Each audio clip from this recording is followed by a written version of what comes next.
தைலாபுரம் தோட்டத்தில் பாமக தலைவர் ராமதாஸை அவரது மூத்த மகள் காந்தி, எம்எல்ஏ சிவக்குமார், முன்னாள் எம்பி செந்தில்குமார் ஆகியோர் சந்தித்தனர். இதுகுறித்தான கூடுதல் விவரங்களோடு இணைகிறார் செய்தியாளர் சையத் அபு.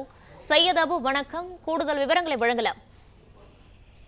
வணக்கம். விழுப்புரம் மாவட்டம் தைலாபுரம் தோட்டத்தில் பாமக நிறுவனர் டாக்டர் ராமதாஸ் இன்று காலை செய்தியாளர்களை சந்தித்தார். அப்போது தான் பாமகவின் நிறுவனர் தற்போது தலைவர் பொறுப்பிலும் கவனிப்பதாகவும், அன்புமணி ராமதாஸ் செயல் தலைவராகவும் செயல்படுவார், மற்ற பொறுப்பில் உள்ளவர்கள் அதே பதவியில் தொடர்வார்கள் என டாக்டர் ராமதாஸ் அதிரடியாக தெரிவித்தார். இந்த நிலையில் திண்டிவனம் காமாட்சி அம்மன் கோவில் தெருவில் உள்ள டாக்டர் ராமதாஸ் அவரது பழைய இல்லம் அருகே பாமக முன்னாள் நகர செயலர் ராஜேஷ் மற்றும் பாமக அன்புமணி ராமதாஸ் தலைவராக தொடர வேண்டும் என கோஷங்கள் எழுப்பினர். இதனைத் தொடர்ந்து அங்கு மாவட்ட செயலாளருக்கும் ஜெயராஜுக்கும் ராஜேஷுக்கும் வாக்குவாதம் ஏற்பட்டது. இந்த நிலையில் இன்று மாலை திடீரென டாக்டர் ராமதாஸை சந்தித்து ஆலோசனை ஈடுபட பாமக முக்கிய நிர்வாகிகள் ஒவ்வொருவராக வந்துள்ளனர். வன்னியர் சங்க மாநில செயலாளர் கார்த்தி, மயிலம் சட்டமன்ற உறுப்பினர் சிவக்குமார், தர்மபுரி முன்னாள் எம்பி டாக்டர் செந்தில்குமார் மற்றும் டாக்டர் ராமதாஸின் மூத்த மகளும் முகுந்தனின் தாயாருமான காந்தி மற்றும் அவரது குடும்பத்தினர் ஒவ்வொருவராக தற்போது தைலாபுரம் தோட்டம் வந்தனர்.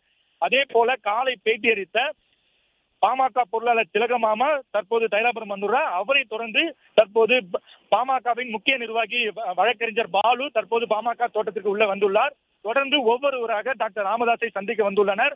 மேலும் அரியலூர் மாவட்டத்திலிருந்து ஒரு நிர்வாகி பூக்கொத்துடன் ஊராட்சி மன்ற தலைவர் ஒருவரும் தைலாபுரம் தோட்டத்திற்கு வந்தார். நாளை அவரை சந்திக்கலாம் என அங்கிருந்து அனுப்பி வைத்துள்ளனர். தற்போது ஒவ்வொரு நிர்வாகிகளாக பாமக டாக்டர் ராமதாஸை சந்திப்பதற்கு தைலாபுரம் தோட்ட இல்லத்திற்கு வந்துள்ளனர், வருகை தருள்ளனர்.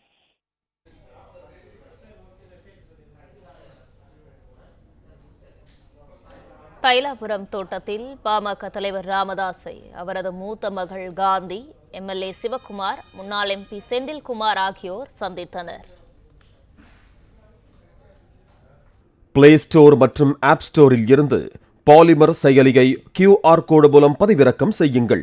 செய்திகளை உடனுக்குடன் பெறுங்கள்.